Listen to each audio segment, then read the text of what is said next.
नमस्कार, स्वागत है आपका फिफाना हिंदी क्लासेस के यूट्यूब चैनल पर। और इस क्लास में कल की क्लास में अपनों ने देखा था बुद्धि टॉपिक को। तो बुद्धि टॉपिक अपना पिछली क्लास में कंप्लीट हो चुका है। तो आज अपन एक नया टॉपिक शुरू करने जा रहे हैं। इसी के साथ आपकी तीसरी यूनिट शुरू होने जा रही है। तो इस यूनिट में अपन क्या पढ़ेंगे, अपने इस यूनिट में विभिन्न जो अधिगम करता है उनकी समझ के बारे में देखेंगे। यहाँ पर अपने पास एक जो टॉपिक आ जाता है वो एक अलग सा टॉपिक है, जो थिंकिंग लेवल का टॉपिक है पूरा का पूरा। उसमें अगर मैं यूं कहूं कि पूरी की पूरी जो तीसरी यूनिट है ना, उसमें ऐसे टॉपिक ज्यादा है जिनमें सिद्धांत नहीं है। सामान्यतः थिंकिंग लेवल वाले प्रश्न ही ज्यादा इसमें पूछे जाएंगे। तो यहाँ पर अपन यदि देखें कि विशिष्ट या विभिन्न जो अधिगम करता है उनकी समझ किस प्रकार है, तो विभिन्न अधिगम कर्ता को समझना पड़ेगा पहले तो, कि विभिन्न प्रकार के अधिगम कर्ता का मतलब होता है सीखने वाला।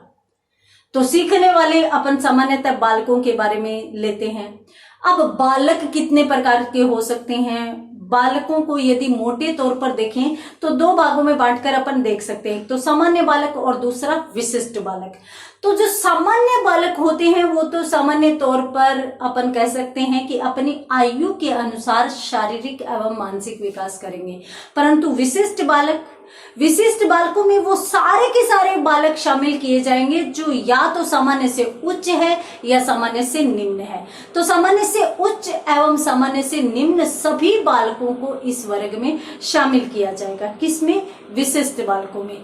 तो आज की क्लास का अपना यही टॉपिक रहेगा। बहुत ही महत्वपूर्ण टॉपिक है और तीसरी यूनिट अपनी चल रही है। छोटी सी यूनिट है परंतु उसमें जो टॉपिक चलते हैं वो अलग से टॉपिक चलते हैं और समझने वाले टॉपिक चलते हैं। तो चलिए अपन बात करते हैं विभिन्न अधिगमकर्ताओं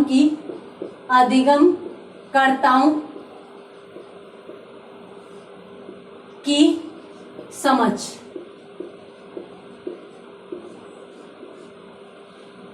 तो विभिन्न प्रकार के जो अधिगम करता है, विभिन्न प्रकार के अधिगम कर्ता जो है उनकी समझ यहां पर अपन देखेंगे। तो विभिन्न यानी अलग अलग प्रकार के अधिगम कर्ता, अधिगम का मतलब होता है सीखना और कर्ता यानी करने वाले। तो सीखने वाले की समझ, उनकी समझ किस प्रकार की है। तो जो विभिन्न प्रकार के अधिगम करता है उनकी समझ के संबंध में यदि अपन बात करें तो वो बालक है, वो उनमें विशिष्ट बालक आ सकते हैं और सामान्य बालक आ सकते हैं।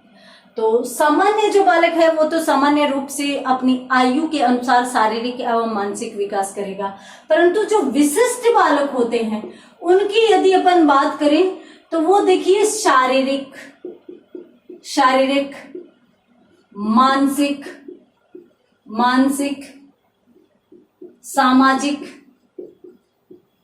सामाजिक एवं संवेगात्मक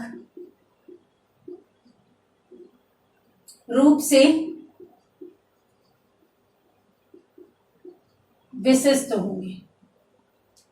यानी ये सभी तरीकों में विशिष्ट होंगे, चाहे शारीरिक रूप में ले लो, मानसिक रूप में, सामाजिक, संवेगात्मक रूप से, यानी चारों के चारों तरीकों में ये विशिष्ट होंगे। अब विशिष्टता किसे कहेंगे? क्या ये उच्च कोटि के शारीरिक, मानसिक, सामाजिक, संवेगात्मक व्यक्तित्व वाले लोग होंगे? नहीं, आवश्यक नहीं है कि ये लोग शारीरिक रूप से बहुत अच्छे हों, मानसिक, सामाजिक एवं संवेगात्मक रूप से बहुत अच्छे हों। बहुत अच्छे जो हों, यानी जो सामान्य बालक जिस प्रकार से विकास करता है अपनी आयु के अनुसार शारीरिक एवं मानसिक विकास करता है, उससे ये या तो अधिक करेंगे या कम करेंगे। हो उससे यदि अधिक करें तो वह विशिष्ट बालक बन जाएगा और उससे यदि कम कर रहे हैं तो भी वह बालक विशिष्ट बन जाएगा। तो अधिक में भी विशिष्ट और कम में भी विशिष्ट बालक बन जाते हैं। तो इसी प्रकार से अपन कह सकते हैं कि भाई विभिन्न जो अधिगम करता है, विभिन्न जो अधिगम करने वाले हैं उनकी समझ अलग अलग प्रकार की होगी। विशिष्ट बालकों में यदि कोई प्रतिभाशाली बालक है तो वो अलग प्रकार का सोचेगा, उसके लिए शिक्षा तक की व्यवस्था अलग रूप में करनी पड़ेगी। और यदि कोई सामान्य बालक है तो वो तो सामान्य रूप से चलता रहेगा, परंतु विशिष्ट बालकों में ही यदि मंदबुद्धि बालक है तो वो भी अलग प्रकार का होगा, उसकी शिक्षा की व्यवस्था भी अलग रूप में करनी होगी, अलग प्रकार से करनी होगी। तो यहाँ पर अपन समझ सकते हैं कि विशिष्ट बालक जो है, इसमें मैं लिख लेती हूँ, परिभाषित कर देती हूँ ताकि आपको यहाँ पर भी समझने में कोई किसी प्रकार की प्रॉब्लम नहीं आए। तो देखिए,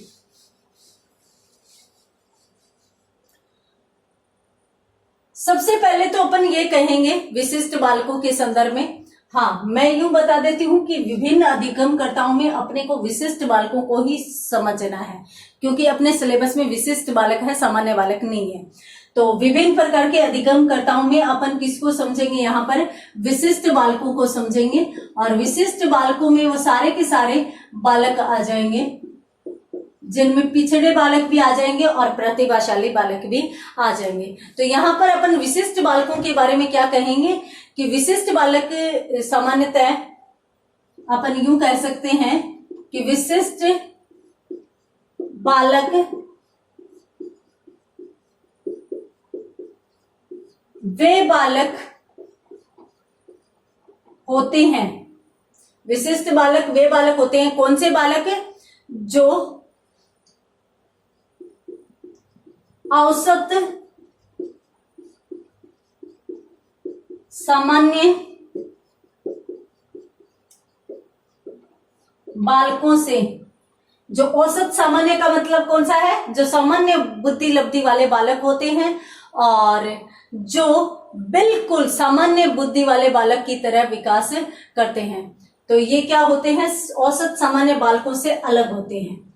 एक बात तो ये होगी, अलग होते हैं। विशिष्ट बालकों की एक पहचान तो ये होगी। दूसरी पहचान की यदि बात करें तो देखिए, ऐसे बालक जो सामान्य बालकों से, अभी अपनों ने जिसकी बात की थी वही, कि ऐसे बालक जो सामान्य बालकों से संवेगात्मक, वे बालक जो सामान्य बालकों से, मैंने अभी आपको बताया था, संवेगात्मक ले लो, चाहे शारीरिक ले लो, चाहे मानसिक ले लो, अथवा अपन ये कह सकते हैं सामाजिक। तो सामाजिक आधार से ऐसे बालक जो सामान्य बालकों से संवेगात्मक, शारीरिक, मानसिक तथा सामाजिक रूप में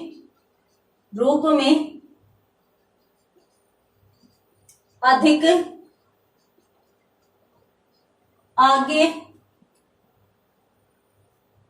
आगे निकल जाते हैं। एक चीज तो ये होगी, आप इसका स्क्रीनशॉट लीजिए, फिर इसी लाइन में थोड़ा सा बच गया है उसको भी अपन ले लेते हैं। कौन सा, कि ऐसे बालक जो सामान्य बालकों से संवेगात्मक, शारीरिक, मानसिक तथा सामाजिक रूप में अधिक आगे निकल जाते हैं या फिर बहुत पीछे छूट जाते हैं। तो जो पीछे छूट जाएंगे, आगे निकल जाएंगे, वो भी विशिष्ट बालक होंगे, और जो पीछे रह जाएंगे वो भी विशिष्ट बालक होंगे।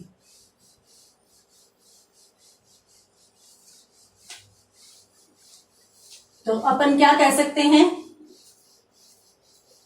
कि जो आगे निकल, या तो आगे निकल जाएंगे, आगे निकल जाते हैं, अथवा पीछे रह जाते हैं। ये हो गया, ठीक है। तो यहां पर अपन कह सकते हैं कि वे जो सामान्य औसतन जो विकास करते हैं बालक, उनसे यदि बहुत आगे निकल गया तो वो विशिष्ट बालक है, यदि बहुत पीछे रह गया तो भी वो विशिष्ट बालक माना जाएगा। ठीक है, बात करते हैं आगे। देखिए, ये जो विभिन्न प्रकार के बालक हैं उनको कितने आधारों पर और किस किस भाग में बांटा जा सकता है, यानी कितने प्रकार के विभिन्न अधिकर्मकर्ता माने जाते हैं, कितने प्रकार के होते हैं और उनमें किस किस प्रकार के विशिष्ट लक्षण मिलते हैं, तो उन सभी चीजों के बारे में अपन देखेंगे। तो देखिए, जो विशिष्ट बालक है, विशिष्ट बालक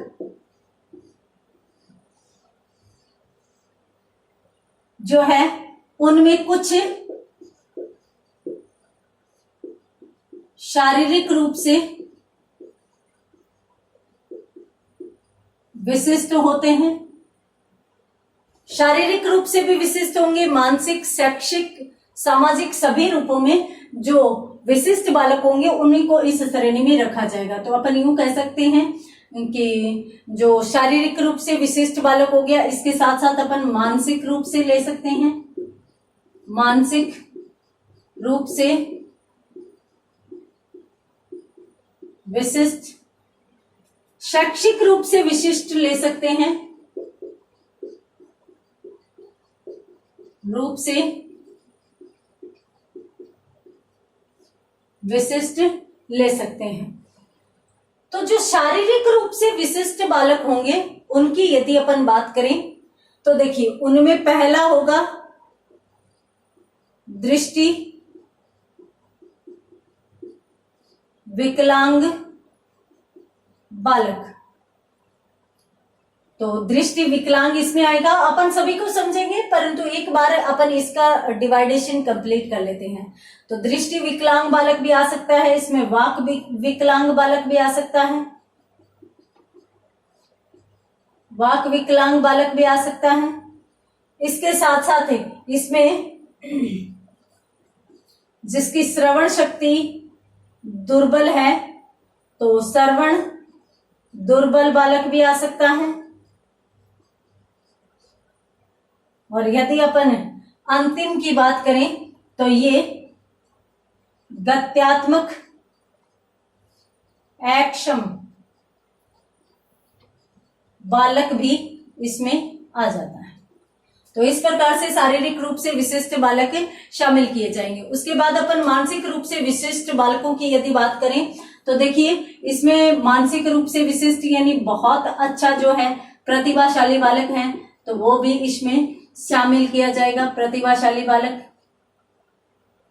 अगर दूसरे की बात करें तो सृजनात्मक बालक,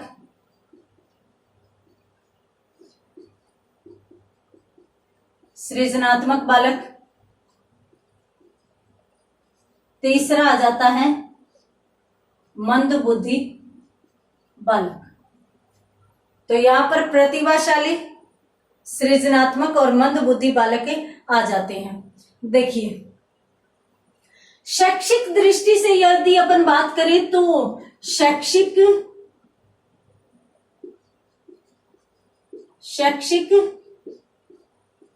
रूप से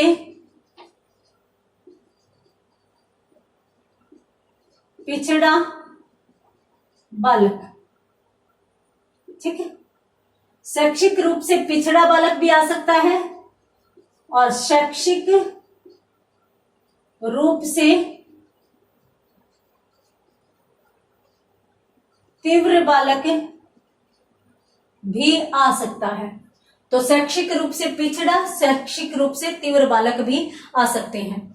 उसके बाद आप इसका स्क्रीनशॉट लीजिए। उसके बाद अपन और बात करते हैं। देखिए, इसमें अपन दो प्रकार और शामिल करते हैं। जो शैक्षिक रूप से जो पिछड़े बालक हैं, शैक्षिक रूप से या शिक्षा की दृष्टि से जो विशिष्ट बालक हैं, उसमें सीखने में अयोग्य बालक भी आ सकता है, सीखने में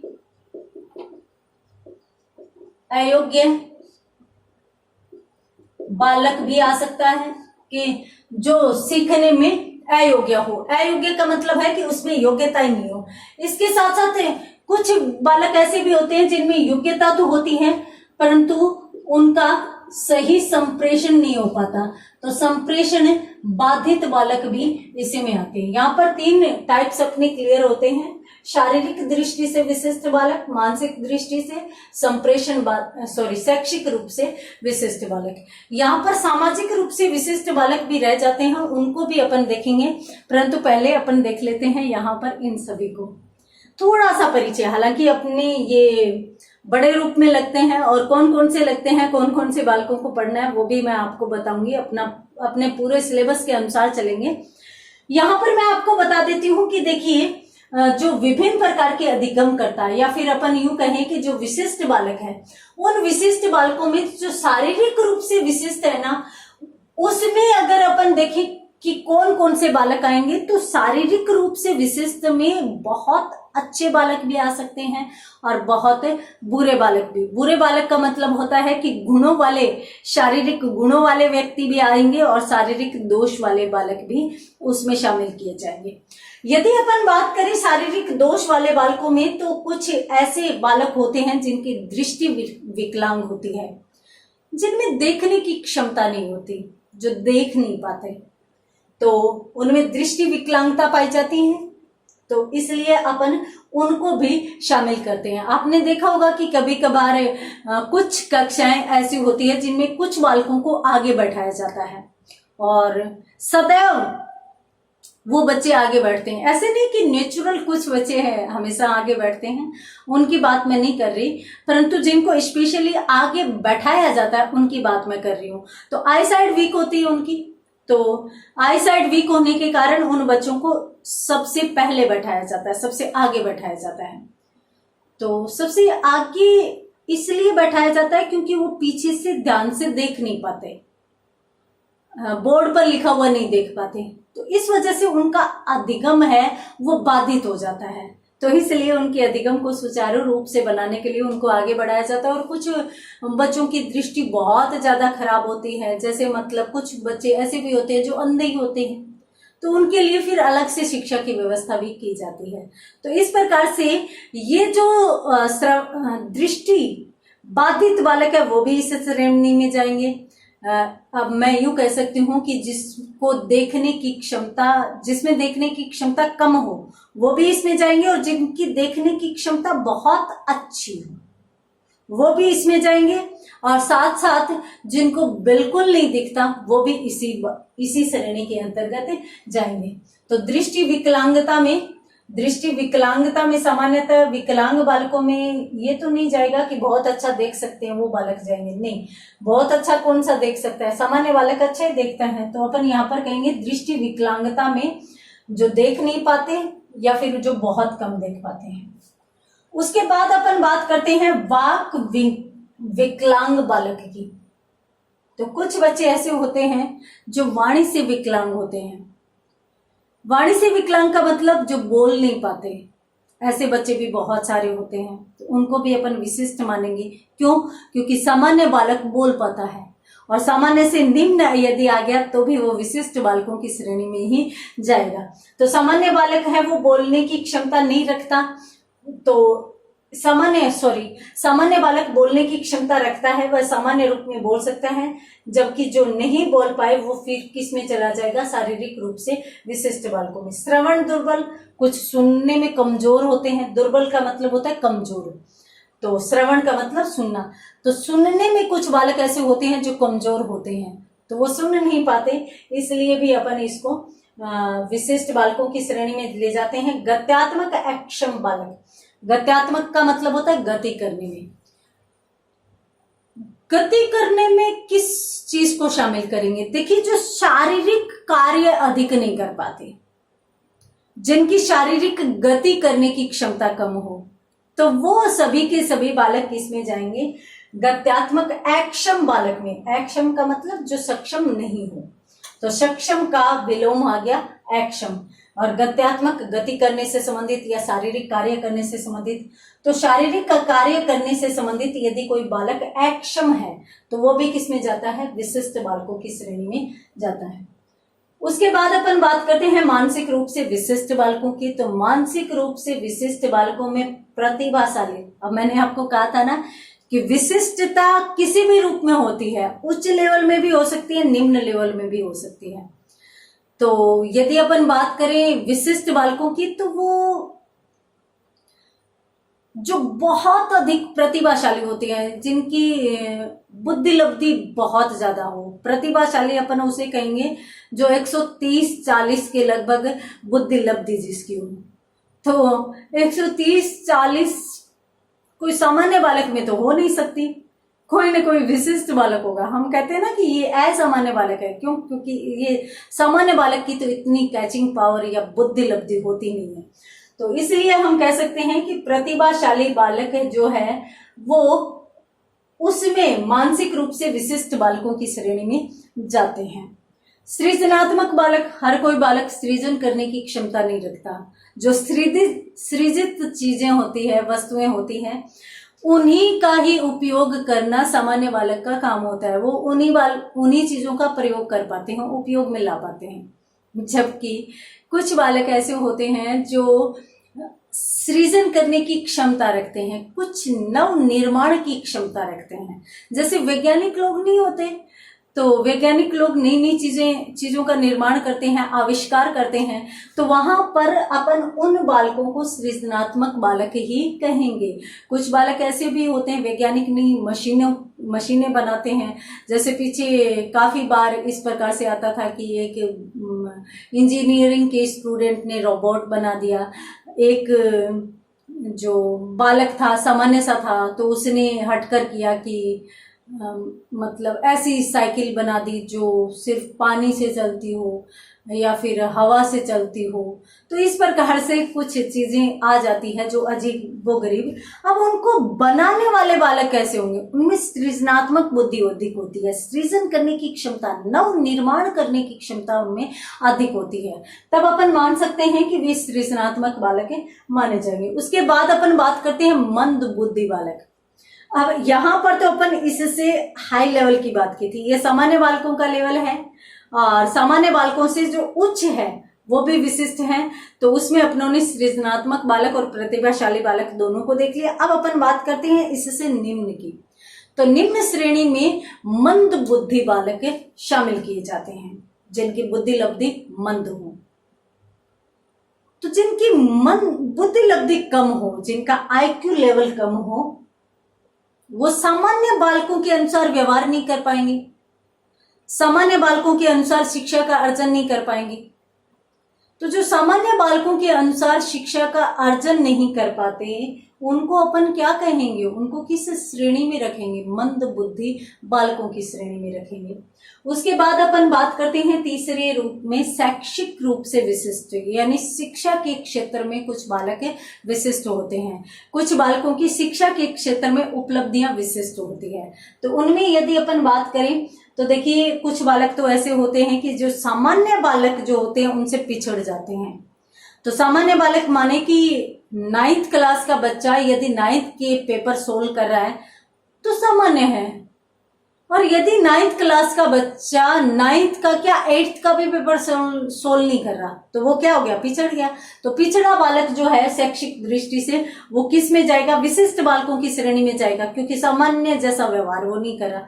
हाँ, सीधी सी बात यह है कि जो बालक सामान्य बालक के जैसा व्यवहार नहीं करता वो विशिष्ट में चला जाता है। अब सामान्य बालकों जैसा व्यवहार जो नहीं करता उसको विशिष्ट में लेंगे, तो सामान्य बालकों जैसा व्यवहार न तो प्रतिभाशाली करते हैं और न ही मंद बुद्धि करते हैं, तो वो सारे के सारे किस में चले जाते हैं? विशिष्ट बालकों की श्रेणी में चले जाते हैं। तो शैक्षिक रूप से विशिष्ट बालकों में पिछड़े बालक आ जाएंगे, साथ साथ तीव्र, मैंने कहा ना कि जो आगे जाएंगे वो भी इसमें जाएंगे और जो पीछे जाएंगे वो भी। तो शैक्षिक रूप से तीव्र बालक भी इसी में जाते हैं। उसके बाद यदि अपन बात करें कि संप्रेषण बाधित, हाँ, कुछ बालक ऐसे होते हैं जो सीखने की क्षमता इसलिए भी नहीं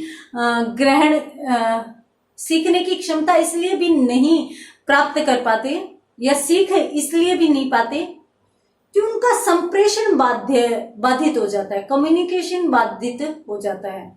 अपन यहाँ पर ये चीज ले सकते हैं कि अब कुछ बच्चे ऐसे हैं जो शारीरिक रूप से विकलांग है, शारीरिक रूप से मान लीजिए कि उसमें श्रवण विकलांगता है, दुर्बलता है, और वो बच्चा यदि कक्षा में पीछे बैठ गया तो उसके पास अपना संप्रेषण भी नहीं हो पाएगा, यानी वहां पर हमारा संप्रेषण बाधित हो जाएगा। उसके बाद यदि अपन बात करते हैं कि सीखने में अयोग्य बालक, तो कुछ बालक ऐसे भी होते हैं जो सीखने की क्षमता नहीं प्राप्त कर पाते।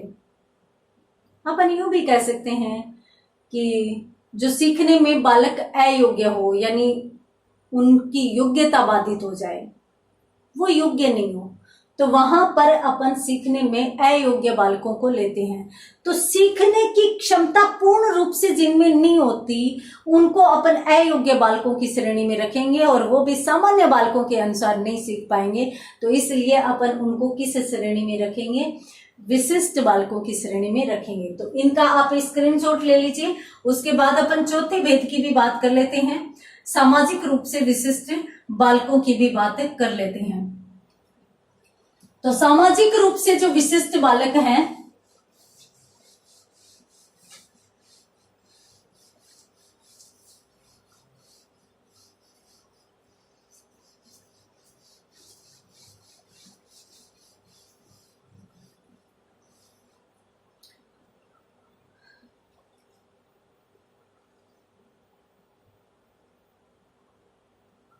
सामाजिक रूप से विशिष्ट बालक, तो अपन अंतिम भेद की बात करें, सामाजिक रूप से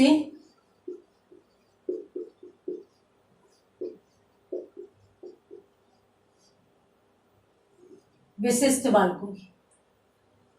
तो जो सामाजिक रूप से विशिष्ट बालक होते हैं उनमें यदि अपन बात करें तो एक तो होते हैं कुसमायोजित बालक।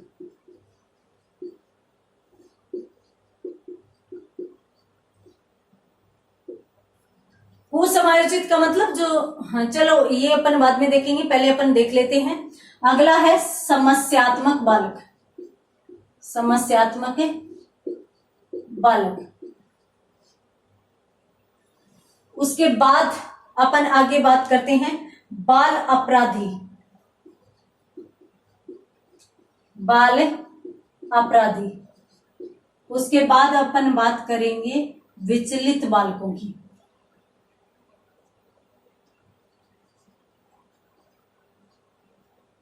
विचलित बालकों की या विचलित बालक। तो विचलित बालक आ जाएंगे। उसके बाद यदि अपन बात करें तो अगला हो जाएगा नशे में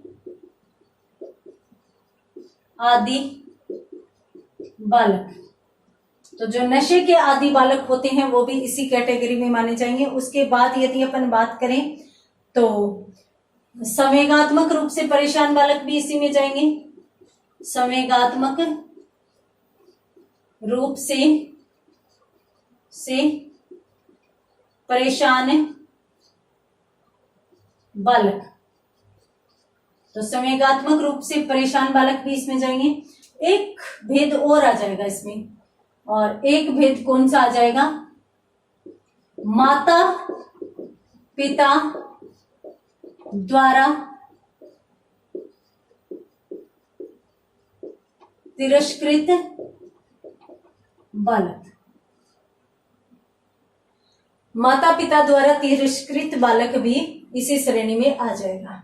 अब अपन समझते हैं इनको शॉर्ट रूप में, हालांकि अपन जो जो सिलेबस में है उनको विस्तार पूर्वक अध्ययन करने वाले हैं। देखिए, सामाजिक रूप से विशिष्ट बालक कौन से होंगे? वो बालक होंगे जो सामान्य रूप से सामाजिक कार्य बालक कर पाता है, उससे या तो पिछड़े हुए होंगे या उससे बहुत आगे होंगे। तो सामान्य बालक जो है वो सामान्यतः छोटे मोटे सामाजिक कार्य में हिस्सा लेता है, सामाजिक कार्य कर लेता है। परंतु उन सामान्य बालकों से यदि कोई पिछड़ा हुआ बालक है, तो वो विशिष्ट में जाएगा, सामाजिक विशिष्ट बालकों में जाएगा। और इनसे जो आगे बालक है वो भी किस में जाएगा, विशिष्ट बालकों में जाएगा। तो यहाँ पर अपन किन किन बालकों को शामिल करते हैं, तो देखिए कुछ बालक तो ऐसे होते हैं जो कुसमायोजित होते हैं। कुसमायोजन का मतलब होता है, कु का मतलब हमेशा ही बुरे से लिया जाता है। तो याद रखिए 3 शब्द होते हैं मनोविज्ञान में, समायोजन, असमायोजन और कुसमायोजन। समायोजन तो सामंजस्य बैठा लेना होता है, और असमायोजन जहां पे सामंजस्य बैठा नहीं पाते हैं, और कुसमायोजन जब अपन परिस्थितियों के प्रति विरोध प्रकट करने लगते हैं तो वो कुसमायोजन हो जाता है। जैसे यदि अपन बात करें कि आप कहीं पर भी जाते हो, कहीं पर जाते हो, तो कहीं दूसरे गांव जाने के लिए आपको बस या किसी भी माध्यम का सहारा लेना पड़ेगा। आपको ट्रेवल करने के लिए किसी माध्यम का सहारा लेना पड़ेगा। अब आप अपनी पर्सनल गाड़ी लेकर जाते हो, हमेशा लेकर जाते हो, परंतु इस बार आपकी पर्सनल गाड़ी यहाँ पे नहीं है। अब आपको मजबूरन बस में सफर करना पड़ेगा। अब बस के लिए आप निकल भी जाते हैं। जब बस के लिए निकल जाते हैं तो आप बस में जब चढ़ते हैं तो बस में बहुत ज्यादा भीड़ होती है।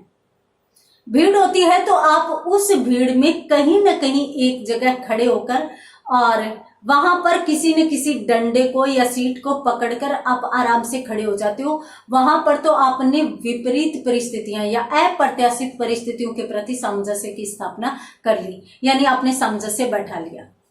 अब अपन बात करते हैं दूसरी स्थिति की। जो दूसरी कंडीशन है उसमें क्या होगा, दूसरी कंडीशन में जब आप वहां पे खड़े हैं तो उस समय यूं होता है कि आप फिर कंफर्टेबल नहीं होते हैं बस में खड़े खड़े, तो फिर आप वहां पे असमायोजित हो जाते हैं, वहां पे आप परेशान हो जाते हैं। तो फिर जैसे ही कोई स्टॉपेज आता है वहां पर आप उतरते हैं और उतर कर घर आ जाते हैं। आप असमायोजित रहे, ठीक है, असमायोजित रहे यानी वहां पर आप सामंजस्य नहीं बैठा पाए और अपना कार्य पूरा नहीं कर पाए, अपनी यात्रा पूरी नहीं कर पाए, आप घर पे आ गए, तो ये हो गया असमायोजन। मान लो आप बस में खड़े हैं और भीड़ बहुत ज्यादा है। भीड़ में किसी का हाथ लग सकता है, किसी का पैर लग सकता है, किसी का पैर आपके पैर के ऊपर आ सकता है, आपका पैर दब सकता है, आपको दर्द भी हो सकता है, तकलीफ भी हो सकती है। किसी की कोई भी चीज, कोई भी वस्तु, कोई बैग वगैरह आपको लग सकती है। तो इस प्रकार से यहाँ पर अनेक प्रकार की मुश्किलों का सामना आपको करना पड़ रहा है। अब आप इतने उग्र हो जाते हैं उन परिस्थितियों को देखकर कि आप वहां पे लड़ने लगते हैं। मान लीजिए कि किसी का बैग पैर में आ रहा है, आप कह देते हैं ये कौन है ऐसा जो बार बार ऐसी हरकतें करता है, रास्ते में बैग रख देता है, ये वो। तो वहां पर आप कुसमायोजित हो जाते हो। क्यों? क्योंकि वहां पर परिस्थितियों का विरोध करने लग जाते हो, वहां पर परिस्थितियों को आप संभालने में सक्षम नहीं होते हो। तो फिर आप क्या करते हैं, तीसरा रास्ता अपनाते हैं। और तीसरा कैसा, बुरा रास्ता अपनाते हैं, नकारात्मक रास्ते का चयन करते हैं। तो वहां पर कुसमायोजित बालक माने जाते हैं या कुसमायोजन माना जाता है। आगे बात करते हैं अपन समस्यात्मक बालकों की। तो समस्यात्मक बालक वे होते हैं जिनकी समस्याएं होती है। समस्याएं मतलब किसी से भी संबंधित, शारीरिक, मानसिक, सामाजिक, संवेगात्मक, उनकी किसी न किसी प्रकार की समस्या होगी और वो उस समस्या में समाधान नहीं कर पाएंगे, सामंजस्य नहीं बैठा पाएंगे। तो सामंजस्य नहीं बैठा पाने के कारण उसको समस्यात्मक बालक कह दिया जाता है। बात करते हैं बाल अपराधी की। तो ये तो अपन सभी जानते हैं, बच्चे जो अपराधी बन जाते हैं, क्यों बनते हैं, किसी न किसी परिस्थिति के कारण बनते हैं। कहते हैं ना कि चोर पैदा नहीं होते, बन जाते हैं। तो यहाँ पर अपन देखेंगे कि जो बाल अपराधी है वो बालक अपराध क्यों करने लगते हैं, क्योंकि वो परिस्थितियों से असंतुष्ट हो जाते हैं। असंतुष्ट हो जाते हैं तो वो नकारात्मक रास्ते पर चल पड़ते हैं और वही नकारात्मक रास्ता उनसे कोई न कोई अपराध करवा देता है। तो जो अपराध उनसे हो जाता है उसके लिए उन्हें बाल अपराधी कहा जाता है। तो वो बालक जो अपराध करते हैं उन्हें बाल अपराधी कह दिया जाता है। विचलित बालक, कुछ ऐसे बालक होते हैं ना जो चिड़चिड़े रहते हैं, विचलित रहते हैं, जो सभी परिस्थितियों के प्रति असमंजस की स्थिति में रहते हैं। वो असमंजस की स्थिति होना ही विचलित बालक कहलाता है। तो इस प्रकार से ये विचलित बालक की श्रेणी में आएंगे। उसके बाद अपन आते हैं नशे में आदी बालक। आदि का मतलब होता है जिनको आदत पड़ जाती है, जो अभ्यस्त हो जाते हैं। किसके? नशे के। नशे की आदत, नशे की लत एक बहुत बुरी लत है जिससे बालक का विकास अवरुद्ध हो जाता है। सामान्यतः जो व्यक्ति नशा करता है और जो ज्यादा नशा करता है, समाज उसे नकार देता है। तो वो उस बालक के अकॉर्डिंग कार्य नहीं कर पाता जो समाज का सामान्य बालक कर पाता है। तो इसलिए अपन यहाँ पर कहेंगे कि जो नशे का आदी बालक है, जो नशे में आदी बालक है, नशे का अभ्यस्त बालक है, वो फिर सामान्य बालक की तरह व्यवहार नहीं कर पाएगा, उसका काम नहीं कर पाएगा उसके अनुसार, तो वो बालक पिछड़ जाएगा। तो इसलिए अपन उसको भी किस में लेकर जाएंगे? विशिष्ट बालकों की श्रेणी में रखे जाएंगे। उसके बाद संवेगात्मक रूप से परेशान। संवेगात्मक रूप से का मतलब होता है कुछ बच्चों की ऐसी परिस्थिति होती है कि वो कभी किसी के प्रति संतुष्टि नहीं होते। वो कभी बहुत ज्यादा क्रोधी होते हैं, कभी किसी ईर्ष्या करने लगते हैं, किसी के प्रति द्वेष की भावना रखते हैं, और अनायास ही वो कभी वीरता का भाव दिखाने लगते हैं, कभी श्रृंगार का भाव दिखाने लगते हैं। तो इस प्रकार से संवेगात्मक रूप से परेशान बालक यहाँ पर आ जाते हैं। तो संवेगात्मक रूप से जो परेशान होते हैं बालक, उनको अपन किस में ले जाते हैं? विशिष्ट बालकों की श्रेणी में। माता पिता द्वारा तिरस्कृत बालक, देखिए माता पिता के लिए संतान से बढ़कर कुछ भी नहीं होता, परंतु कहीं कहीं पर कुछ जगहों पर ऐसा होता है कि माता पिता की कंडीशन खराब हो जाती है या फिर बच्चों की स्थिति खराब हो जाती है। कोई एक वजह ऐसी रहती है जिसके कारण माता पिता अपने बालक का तिरस्कार कर देते हैं। और माता पिता जब बालक का तिरस्कार कर देते हैं तो वो बालक माता पिता से घृणा करने लग सकता है, वो कोई गलत रास्ता अपना सकता है, वो किसी भी प्रकार से कहीं भी गलत तरीके में जा सकता है। तो वहां पर माता पिता द्वारा जो तिरस्कृत बालक होगा वो भी किस श्रेणी में माना जाएगा? विशिष्ट बालकों की श्रेणी में ही माना जाएगा। तो इस प्रकार से ये थे सभी के सभी विशिष्ट बालक और विशिष्ट बालकों के प्रकार।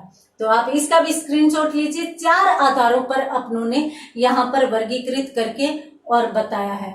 तो 4 आधार कौन कौन से हैं? अपनों ने देखा कि विभिन्न प्रकार के अधिगमकर्ता जो हैं या उनकी जो समझ है उसको अपन किस आधार पर डिवाइड कर रहे हैं? विशिष्ट बालकों के आधार पर। और विशिष्ट बालक 4 प्रकार से हो सकते हैं: शारीरिक, मानसिक, शैक्षिक और सामाजिक। तो मुझे लगता है कि ये चीज आपको समझ आ गई होगी।